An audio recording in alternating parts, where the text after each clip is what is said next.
જય હિન્દ જય ભારત. સ્વાગત છે તમારું ગુજરાત સરકારી હબ ચેનલ પર. વડોદરા પીએમ આવાસ યોજનાના ફોર્મ ભરવાના શરૂ થઈ ચૂક્યા છે. લાસ્ટ ડેટ છે 13/5/2026. 1 BHK ફક્ત 3 લાખમાં મળી રહ્યા છે. હવે એપ્લિકેશન કેવી રીતે કરવી, કયા કયા ડોક્યુમેન્ટ્સની જરૂર પડશે, સ્ટેપ બાય સ્ટેપ આપણે એપ્લિકેશન અહીંયા આજના આ વિડીયોમાં જાણીશું. તમે મોબાઈલ થ્રુ ઘરે બેઠા આ એપ્લિકેશન કરી શકશો. સૌપ્રથમ આપણે ગૂગલમાં જઈને વડોદરા આવાસ યોજના અહીંયા સર્ચ કરી લઈશું. એટલે આ રીતની આપણી સામે વેબસાઇટ આવી જશે. અહીંયા આપણે પ્રધાનમંત્રી આવાસ યોજના જે લખેલું છે, ફર્સ્ટ લિંક અહીંયા વડોદરા મ્યુનિસિપલ કોર્પોરેશનવાળું, ત્યાં આપણે ક્લિક કરવાનું છે. હવે આપણી સામે આ રીતનું અહીંયા પેજ આવી ગયું છે. તમે જોઈ શકો છો અહીંયા EWS 1 BHKના આવાસ યોજનાના ફોર્મ છે. આપણે અપ્લાય નાવ ઉપર અહીંયા ક્લિક કરવાનું છે. અપ્લાય નાવ ઉપર ક્લિક કરતાની સાથે આ રીતે આપણી સામે અહીંયા રજિસ્ટ્રેશનવાળું ઓપ્શન આવી જશે.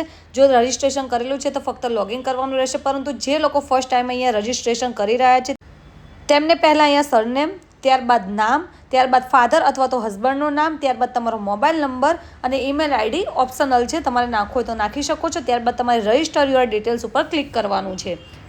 એટલે આપણું રજિસ્ટ્રેશન અહીંયા સક્સેસફુલી થઈ જશે. તમારું નામ, તમારો મોબાઈલ નંબર, તમારું ઈમેલ આઈડી અને તમારો યુઝર આઈડી એન્ડ પાસવર્ડ આ રીતે સ્ક્રીન પર આવી જશે. સાથે તમારા ટેક્સ્ટ મેસેજમાં પણ આવી જશે. હવે તમારે લોગિનવાળા ઓપ્શન ઉપર ક્લિક કરવાનું છે. લોગિનવાળા ઓપ્શન ઉપર ક્લિક કરશું એટલે આ રીતનું પેજ આવશે. અહીંયા તમારે જે પણ આપણે અહીંયા યુઝર આઈડી એન્ડ પાસવર્ડ જે મળ્યો છે આપણને, તે અહીંયા આપણે ટાઈપ કરી દઈશું અને સબમિટ ઉપર ક્લિક કરીશું. લોગિન કરતાની સાથે જ આપણી સામે આ રીતનું અહીંયા પેજ આવી ગયું છે. હવે તમને અહીંયા 3 ઓપ્શન અલગ અલગ રીડ લાઇનમાં જોવા મળી રહેશે. અરજીપત્રક ભરવા માટે અહીં ક્લિક કરવું. સેકન્ડ છે અરજીપત્રકની માહિતી પત્રિકા. અને ત્રીજું છે અહીંયા પરિશિષ્ટ જે સેલ્ફ ડિક્લેરેશન હોય છે તે. અને ચોથું છે અપલોડ કરવાના થતા પુરાવાનું લિસ્ટ. હવે તમારે જે પણ વસ્તુ અહીંયા જાણવી હોય ડિટેલ્સ, તેની પર રેડ લાઇન ઉપર તમારે ક્લિક કરવાનું રહેશે. આપણે સૌપ્રથમ અહીંયા જે પણ ડોક્યુમેન્ટ્સ છે તેની પર ક્લિક કરીશું. સૌપ્રથમ કયા કયા ડોક્યુમેન્ટ્સ તમારે અપલોડ કરવાના રહેશે તે તમારે અહીંયા લિસ્ટ જોઈને મોબાઈલમાં તમારે તેટલા ડોક્યુમેન્ટ્સને PDF કરીને સેવ કરી લેવાના છે, જેથી અરજી ભરવામાં તમને કોઈ પણ જાતની પ્રોબ્લેમ આવે નહીં અને ઘરે બેઠા મોબાઈલ થ્રુ તમે આ એપ્લિકેશન ભરી શકશો. પ્રથમ જે પણ અરજદાર છે તેમનો ફોટો પાસપોર્ટ સાઇઝનો, તેને તમારે PDF કરવાની નથી. અરજદારની સહી, તેને પણ PDF કરવાની નથી. નોર્મલી તમે જે રીતે ફોટો અપલોડ કરો છો તે રીતે કરવાનું છે. ત્યારબાદ બેંક દ્વારા ફોર્મ ભર્યા પછી તમે જે પણ ડિપોઝિટ રકમ તમે અહીંયા બેંક અધિકૃત સિક્કાવાળી ચલણની કોપી તમારે અહીંયા અપલોડ કરવાની રહેશે. જે તમે અરજીપત્રક ભરશો ત્યારે તમારે ચલણ ડાઉનલોડ કરવાનું રહેશે, તે અહીંયા તમારે અપલોડ કરવાનું રહેશે. ત્યારબાદ અરજદાર, સહ અરજદારનું આધાર કાર્ડ, એટલે કે જે પણ અરજદાર અહીંયા ફોર્મ ભરે છે તેમના પિતા અથવા પત્ની અથવા તો પતિ કોઈ પણ વ્યક્તિનું અહીંયા તમારે આધાર કાર્ડ અપલોડ કરવાનું રહેશે. ત્યારબાદ રેશન કાર્ડ, ત્યારબાદ જે પણ તમે કેટેગરીમાં આવતા હોય કાસ્ટ વાઇઝ તો તમારે કાસ્ટ સર્ટિફિકેટ, ત્યારબાદ જો દિવ્યાંગજન હોય તો તેમને સિવિલ સર્જનનું સર્ટિફિકેટ, રહેઠાણનો પુરાવો, જો ભાડે રહેતા હો તો ભાડા કરાર, આવકનો દાખલો જે 3 લાખ સુધીનો હોવો જરૂરી છે, બેંક પાસબુકના પ્રથમ પેજની નકલ અથવા તો કેન્સલ ચેક, તેમજ બાહેધરી પત્રક જે આપણે અગાઉ વાત કરી કે સેલ્ફ ડિક્લેરેશન છે, ત્યાં ક્લિક કરીને તમારે ડાઉનલોડ કરી લેવાનું રહેશે અને તેને નોર્મલી પેનથી તમારે ફિલઅપ કરીને અહીંયા અપલોડ કરવાનું રહેશે. PDF ફોર્મેટમાં બધા ડોક્યુમેન્ટ્સ તમારે અપલોડ કરવાના રહેશે. હવે વાત કરીએ આપણે વડોદરા આવાસ યોજનાની જે એપ્લિકેશન ફોર્મ છે તેના વિશે. તો જે આપણે અરજીપત્રક અરજી ભરવા માટેની અહીંયા ક્લિક કરો એવું લખેલું હતું, ત્યાં ક્લિક કરશું એટલે આ રીતનું આપણી સામે એપ્લિકેશન ફોર્મ અહીંયા આવી જશે. અહીંયા તમારે 3 સ્ટેજમાં આ એપ્લિકેશન ફોર્મ ભરવાનું રહેશે. અહીંયા જણાવ્યું છે કે અરજદાર stage 1 application form, stage 2 download bank ચલણ તથા સ્ટેજ 3 ડોક્યુમેન્ટ્સ અપલોડ. આ 3 જો તમે અહીંયા સ્ટેજ પૂર્ણ કરશો તો જ તમારી એપ્લિકેશન માન્ય ગણવામાં આવશે અને અરજીપત્રક તમારું જમા થયેલું ગણાશે.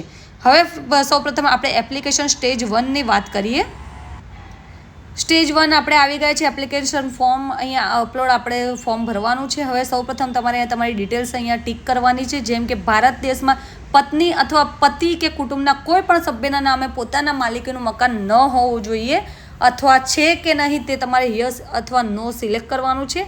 ત્યારબાદ કુટુંબની મહત્તમ વાર્ષિક આવક 3 લાખ સુધી છે કે નહીં તે તમારે યસ નો સિલેક્ટ કરવાનું છે.